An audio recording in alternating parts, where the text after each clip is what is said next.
রাজনৈতিক দলগুলোকে অবিশ্বাস করার যথেষ্ট কারণ আছে। এটা তো আমাদের পুরো জনগোষ্ঠীর একটা ঐতিহাসিক অভিজ্ঞতার জায়গা থেকে এটা আসছে। এজন্যই তো আমরা রাজনৈতিক দল হয়েছি, কিন্তু আমরা তো রাজনৈতিক দলের সমালোচনা করেই রাজনৈতিক দল হচ্ছে, এবং আমরা কিন্তু বলছি যে জনগণ রাজনৈতিক দলগুলোর ডাকে, আন্দোলনের ডাকে সাড়া দেয় না কেন, এটা তো বুঝতে হবে। 7 জানুয়ারিতে আসলো না কেন? 7 জানুয়ারি আগে আন্দোলনে জনগণ কিন্তু আসে নাই। এখন আপনি এর থেকে কিছু সিদ্ধান্ত নিতে পারবেন যে জনগণ ভোট দিতে চায় না? আপনি এবার ভোট হোক, এত বড় টার্ন আউট আর কখনো হবে না। কিন্তু শুধু মানে নির্বাচনের দাবিতে আন্দোলন করলে আসবে না জনগণ। মানে জনগণ ছাত্রদের সাথে আসে, ছাত্রদের ডাকে, বা নিজেরা আলাদা করে কোনো আন্দোলন করলে করে, কিন্তু রাজনৈতিক দলের ডাকে আসে না। এটা হচ্ছে অভিজ্ঞতা, কারণ রাজনৈতিক দলগুলো বারবারই প্রতারণা করেছে। ফলে ওই সমালোচনা যেটা উনি করছেন এটা ঠিকই, এটা আমাদেরও এখনো পর্যন্ত সমালোচনা যে রাজনৈতিক দলগুলোকে বিশ্বাস করার মতো কোনো কাজ এখনো পর্যন্ত করতে পারে নাই। আর ডক্টর ইউনূস সাহেব, আমি বিশ্বাস করতে চাই যে উনি সফল হবেন, মানে সফল হতে হবে। এটা তো আমাদের অপশন নাই, মানে আমাদের এত লাক্সারি নাই যে সফল কিংবা ব্যর্থতা, যে কোনো ব্যর্থতা হলে আমরা আবার শিখবো। আবার সাফল্যের ক্ষেত্রে বাধা কি হতে পারে? সাফল্যের ক্ষেত্রে বাধা হচ্ছে আমরা যদি যার যার দলীয় স্বার্থটাকে প্রধান করে তুলি এবং জাতীয় স্বার্থটাকে গুরুত্ব না দিই, তো এটা একটা বড় বাধা হবে যে আমরা মিনিমাম ঐক্যমত্যের ক্ষেত্রে ঠিক করতে পারলাম না যে এই জিনিসগুলো। দেখুন, এখন তর্কটা কিন্তু হচ্ছে খুব ফান্ডামেন্টাল কতগুলো জিনিস নিয়ে। বিএনপির তরফ থেকে বিএনপি বলছে যে আমরা বিচার বিভাগের সকল সংস্কারের সাথে একমত, দুদকের সকল সংস্কারের সাথে একমত। কোন কোন বিষয়ে তারা একমত সেটা তারা প্রকাশ করছে, কারণ তাদের বিরুদ্ধে নিউজ হয়েছে যে তারা সংবিধানের একটা সংস্কারের সাথে আসলে একমত হয় নাই। তখন তারা এটা প্রকাশ করা শুরু করেছে।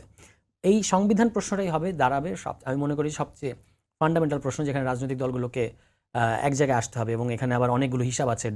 এই ক্ষেত্রে যদি রাজনৈতিক দলগুলো এক জায়গায় না আসে, তার ফলাফল কি হবে? আসলে ফলাফল কি হবে সেটা বলা মুশকিল, তবে আমি মনে করি যে শুধু রাজনৈতিক দলগুলোর উপর সরকার নির্ভর না করলে সরকারের জন্য ভালো হবে। কেননা এই গণঅভ্যুত্থানের পরে কিন্তু জনগণ একটা স্টেক আকারে, আমরা কিন্তু দেখেন সেদিনও আমি দেখলাম যে হোসেন জিল্লুর রহমান, উনি কিন্তু একটা বড় সাক্ষাৎকার দিয়ে খুব রাইটলি একটা প্রশ্ন তুলেছেন, এই পুরো সংস্কার প্রক্রিয়ায় জনগণ কোথায়? আপনি যদি মনে করেন যে রাজনৈতিক দলগুলোর সাথে কথা বললে, তাদেরকে ঐক্যমত আনতে পারলে তার মধ্য দিয়ে জনগণের মতামতটা পাওয়া যায়, এটা খুবই একটা ভুল ধারণা। রাজনৈতিক দলের বাইরেও একটা বিশাল সংখ্যক জনগণ আছে, মানে জনগণ আইডিয়া আকারে একটা আলাদা জিনিস, এটা আমাদের দল এবং জনগণ আলাদা ব্যাপার। কিন্তু আমরা দেখতে পাচ্ছি যে সংস্কারটা স্টেক হোল্ডার অবশ্যই ম্যাস পিপল, জনগণ যারা বিরাট বড় স্টেক হোল্ডার, সবচেয়ে বড়। এখন যদি রাজনৈতিক দলগুলোকে এক কাতারে না আনা যায়, কারণ প্রত্যেকের দলীয় স্বার্থ আছে। একটা দল মনে করতেই পারে, আল্লাহ যদি 2বারের বেশি প্রধানমন্ত্রী না হয় তাহলে আমার কি হবে পরে। এটা অনেক দল মনে করে 70 অনুচ্ছেদ যদি আমি সংসদ সদস্যদের কন্ট্রোল না রাখতে পারি, তাহলে আমার সংসদ তো থাকবে না আমার হাতে, মানে নেতাদের হাতে থাকবে না। এটা মনে করতে পারে। তার কারণ হচ্ছে তারা দলের মধ্যেও তো আবার দল মানে হচ্ছে দলের ওই পলিট ব্যুরো। তাহলে আপনার তখন সবচেয়ে সহজ বুদ্ধিটা হবে জনগণের কাছে যাওয়া, এবং জনগণের কাছে যাওয়ার উপায় আছে, আপনি গণভোট করবেন।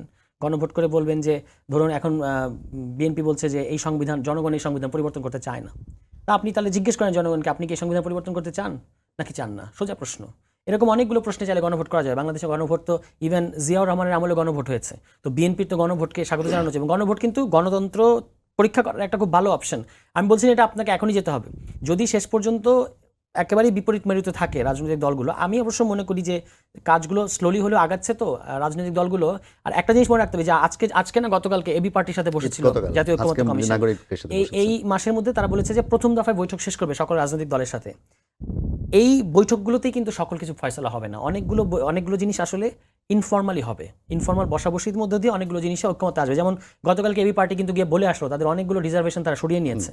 এখন বিএনপিও শেষ পর্যন্ত আপনি দেখবেন, এই যে যখন সমালোচনা শুরু হলো যে বিএনপি কোনো সংস্কারে রাজি হচ্ছে না, তখন কিন্তু তারা মানে দেখানো শুরু করলো যে আমরা এই সংস্কারে একমত। তারাও কিন্তু একটা জায়গায় আসবে। ফলে আমি মনে করি যে এত খারাপ অবস্থায় আমরা নাই। আমাদের এখানে পলিটিক্যাল কালচারের মধ্যে প্রতিযোগিতা এবং অন্যের মতামতকে গুরুত্ব না দেওয়ার একটা কালচার অবশ্যই আছে, কিন্তু এই 5 তারিখের পরে জনগণের যে একটা বিপুল চাপ আছে এবং সোশ্যাল মিডিয়ায় সমালোচনার যে সংস্কৃতি তৈরি হয়েছে, ইভেন আমি বলবো টক শো যে ভূমিকাগুলো পালন করছে অপিনিয়ন মেক করার ক্ষেত্রে, এগুলো আপনার রাজনৈতিক দলগুলোকে বাধ্য করছে অনেক ক্ষেত্রে। তারা শেষ পর্যন্ত ঠিকই জনগণের স্বার্থটাকে অনেকগুলো জিনিস মেনে নিতে বাধ্য হবে, আমার এরকম মনে হয়।